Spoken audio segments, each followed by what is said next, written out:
Al-qismus sadisu, jangan dibuka. Ayyan wiya ma'al mafrudati fardan akhar. Al-qismul awal, bagian yang pertama dalam masalah penggabungan niat antara yang fardu dengan, antara ibadah dengan yang bukan ibadah. Itu bagian yang pertama.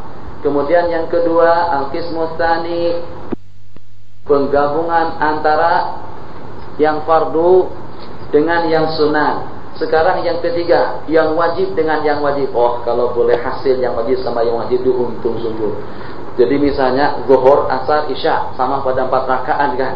Jadi kita buat 1 kali saja, usalli fardhu zuhri wal asri wal isya'i 4 rakaat, Allahu akbar. Senang kita sembahyang, hanya setakat 3 kali saja. Jadi untuk yang 4 itu kita gabung menjadi 1, untuk yang 3 1 kali, untuk yang 2 1 kali. Jadi dengan demikian kita hanya setakat sembahyang 3 kali saja. Kalau seandainya hasil, elok sungguh. Tapi macam mana dengan jawabannya?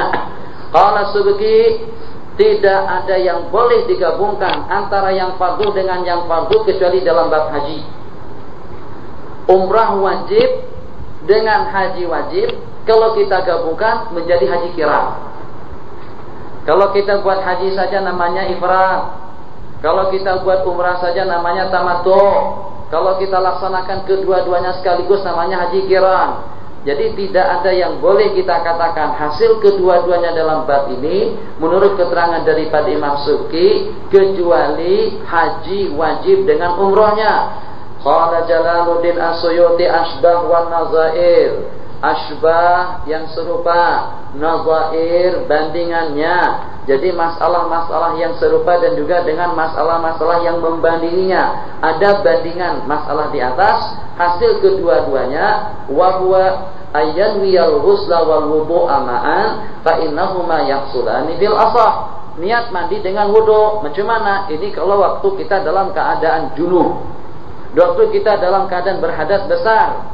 Jadi kalau kebetulan dengan kita mandi menyalam, atau mandi biasa pun juga seperti itu. Jadi kalau pada waktu kita dalam keadaan 2 hadas, seseorang yang mensetubuhi dan yang disetubuhi pada umumnya bukan hanya sekedar berada dalam hadas besar, dia juga berada dalam keadaan hadas kecil. Hadas kecil disebabkan karena persentuhan kulit, hadas besar disebabkan karena bersetubuh. Berarti dengan seseorang tadi itu dituntut untuk melaksanakan 2 perkara. Yang pertama mengambil wudu dan hukumnya wajib. Yang kedua melaksanakan mandi junub. Kalau kebetulan dia mandi menyalam, masuk ke dalam air dan berniat di dalam, sengaja ku mandi untuk mengangkat hadas besar dan juga untuk mengangkatkan hadas kecil, keluar daripada kolam, keluar daripada telaga, kedua hadasnya sudah terangkat. Jadi 2 niat dalam satu pekerjaan dan dapat kedua-duanya sama dengan umrah dan haji yang dimasalahkan di atas. Terus silakan.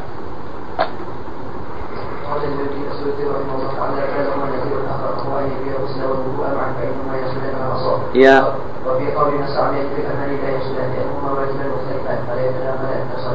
Ada pendapat mengatakan tidak hasil, sebab itu seperti 2 wajib yang berbeda, maka dengan kedua-duanya la yatadakhalan, tidak akan saling masuk ke dalamnya. La yatadakhalan daripada tadakhul.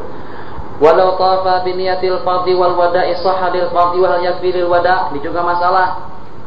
Kebetulan dengan seseorang belum lagi melaksanakan tawaf ifadah. Tawaf ifadah diistilahkan dengan tawaf rukun. Tawaf haji namanya tawaf ifadah. Kedudukan tawaf ifadah itu adalah rukun, wajib. Begitu juga hanya dengan tawaf wada. Wada pun juga hukumnya wajib. Yang kebetulan dengan kita, yang kebetulan dengan seseorang tidak berleluasa untuk meluangkan waktu buat tawaf ifadah. Dia sekaligus setelah tawaf akan balik. Jadi waktu yang ada tidak lebih daripada 1 jam saja. Pukul 4 bertolak, pukul 3 untuk tawaf. Jadi kalau digunakan untuk tawaf wada, ketinggalan. Kalau digunakan untuk ifadah, pada ketinggalan. Sedangkan tawaf wada pun juga hukumnya wajib. Jadi macam mana kalau dengan tawaf tadi itu diniatkannya sengaja aku melaksanakan tawaf ifadah dan juga dengan tawaful wada lillahi ta'ala, meniatkan fardu dengan yang fardu, kedua-duanya hukumnya wajib, sahha lil fardhi. Sementara dengan tawaf wada apakah tercakup di dalamnya atau tidak, yang muhtamad tidak tercakup. Wa hal yaqtilul wada'i, Sehingga kalau seandainya dia keluar setelah tawaf tadi itu, apakah diwajibkan dia badam atau tidak? Tidak ada pendapat yang menukil tentang itu. Wa huwa muhtamal, dan itu mungkin saja. Wa rubbama yufhamu min kalamin annahu la yakfi, dan mungkin saja ditemukan dan dipahami daripada perkataan fuqaha itu tidak memadai.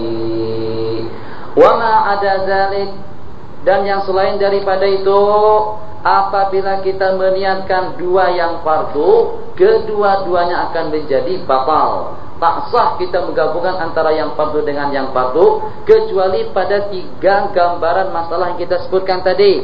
Masalah yang pertama, penggabungan antara haji dengan umrah, sah kedua-duanya. Masalah yang kedua, penggabungan antara hadas wajib, antara mandi wajib dengan wudu wajib, sah juga kedua-duanya. Gambaran yang ketiga, penggabungan antara tawaf ifadah dengan tawaful wada, batil yang sunnah, batil yang wajib, dapat yang rukun, sah salah satunya saja. Selain daripada 3 perkara di atas, kalau kita gabungkan antara yang fardu dengan yang fardu, kedua-duanya hukumnya batil. Sehingga kalau kita berniat dengan 2 kali haji, berniat dengan 2 kali umrah, berniat dengan umrah untuk kita dan umrah untuk orang lain, hukumnya tidak ada yang dapat. Jadi tidak boleh dengan kita mengambil upah haji dari 2 orang. Tidak boleh. Kalau nanti dengan kita tergiur dengan upahnya, akhirnya dengan kita membeli kain ihram dari Husain 2 lembar.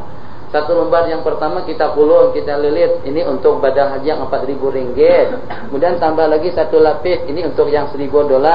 Kemudian tambah lagi 1 lapis, ini yang untuk $2.500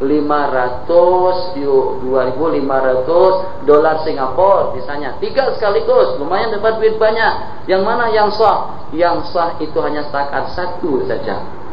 Dalam pelaksanaan ibadah haji, setahun hanya boleh kita untuk melaksanakan 1 ibadah haji saja. Taznib, ini keterangan nanti akan disebutkan di dalam kitab Minhaj. Jadi kita tidak baca dalam kitab Al-Idah, kita baca dan itu akan kita habiskan. Ini jawabannya wallahu alam, saya tidak berani berjanji kita akan boleh habis. Tapi kalau dengan umrah, kalau seperti tadi itu kita boleh kejar. Jadi kita boleh kejar, nanti kita sehari makan minum tidur di sini. Jadi kalau kita makan subuh, makan tengah hari, makan malam, tidur di sini dan juga bangun di sini, mungkin pada hari terakhir nanti kita akan luangkan waktu sebanyak-banyaknya untuk kita menghabiskan kitab Umdatus Salik. Sebab kalau sampai 3 tahun membaca kitab itu baru selesai, semangat kita juga turun separuh. Itu sudah kurang semangat. Jadi kita akan habiskan kitab tersebut. Sementara dengan yang ini baru kita mulai dan kita tengok perkembangannya bagaimana.